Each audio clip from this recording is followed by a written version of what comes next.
White House Chief of Staff John Kelly has imposed, we're told, something of a military style of discipline to the West Wing during his first week as Chief of Staff. According to the Wall Street Journal, the retired four-star Marine general expects staffers to show up early, make appointments to see the president, and keep their bickering out of the Oval Office. These new rules apply, apparently, to everyone. Even the president's daughter Ivanka and son-in-law Jared Kushner, they now report to General Kelly along with everyone else. For more on the new era at the White House and what is next for the Trump administration and the president's agenda, we're joined by Dr. Sebastian Gorka, Deputy Assistant to the President. Great to have you with us, Dr. Gorka. This has been, I know, a week of change, and I would hope a sense of improvement. What is it like to have a new Chief of Staff, and give us your sense of what difference John Kelly makes? Well, Lou, I worked for 2.5 years at Quantico at the Marine Corps University as a professor. It's great to have a man of this stature, a legend, come into this building. We're sad that he left DHS because in the last 6 months he has done incredible things. We haven't even begun to build the wall in earnest, and thanks to the leadership of General Kelly, or Secretary Kelly, and the President, 73% drop in illegal migration. That just speaks for itself. But to have him inside the building, that steady hand on the tiller of the Chief of Staff's office, that's great news, Lou. Well, great news as well this morning on unemployment, the unemployment rate, as well as a number of new jobs created. The Trump jobs machine continues to churn, if I can put it that way, and I'll bet you won't mind that I do. It is really a remarkable period since he was elected to see the direction of the economy. The new Chief of Staff, you, all of the other advisors to the President have got to be elated by what you're watching happen in the economy. Look, you are the maven, you are the doyen of business news in America. I'm not going to steal your thunder, but the lowest unemployment for 16 years. 200,000 jobs just in the last month, 1 million jobs since we came into office. That's the real news. Ignore the fake news, the miasma of propaganda. Americans know when we hit another record in the stock market, that's good for everybody's pensions. That's good for all 401ks across America.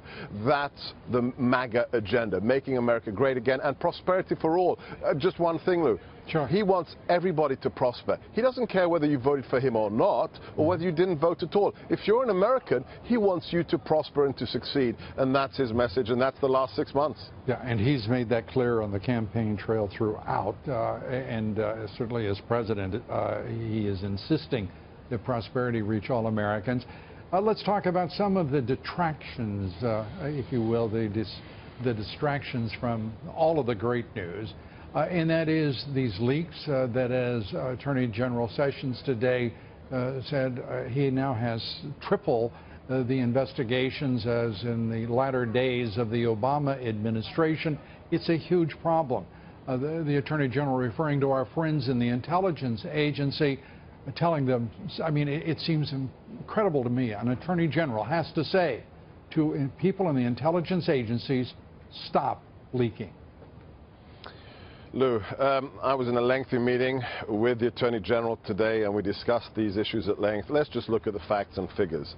If we just look at leaks in general, we have had a 7-fold increase, not twice as many, 7-fold increase in comparison to the Bush years or the Obama years. If we look at just criminal referrals, so the most serious of the serious, we have a multiple of 5 of criminal referrals in the first 6 months of this year when it comes to leaking, as opposed to the whole of 2016.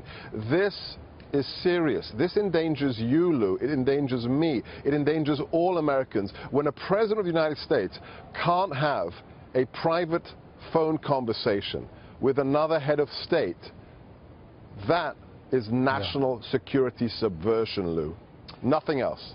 And that subversion taking this form, and I was reassured after listening to the Attorney General that he is going to go after these leakers with great energy.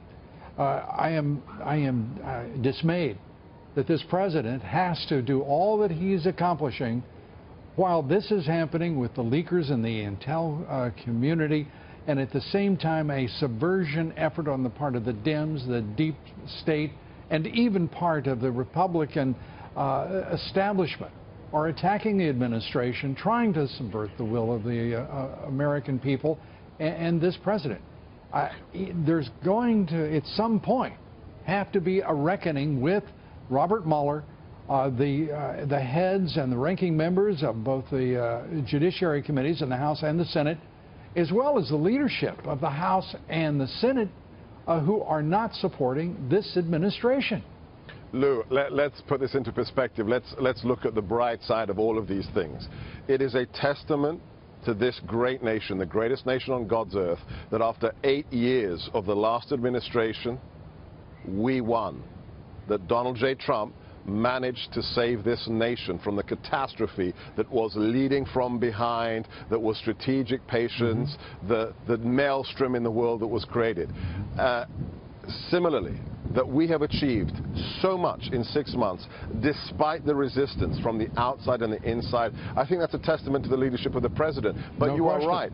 When a Democrat member of Congress says it is a disgrace that this transcript was leaked, you know there's a problem. But you know how serious A.G. Sessions is. He has told his deputy, the Deputy Attorney General, he's told the head of the National Security Division that this is their priority, and the FBI has been told to prioritize the classified information leak investigation. And everybody knows this is a man of his word, and he will get to the bottom of it. Even General Kelly this morning held an all-hands meeting right there in the EOB across from the West Wing to all the staff, and he said, if you leak, there will be consequences. And he used that famous phrase from World War II, loose lips sink ships. And I would not test that 4-star general, and I would not test the President of the United States.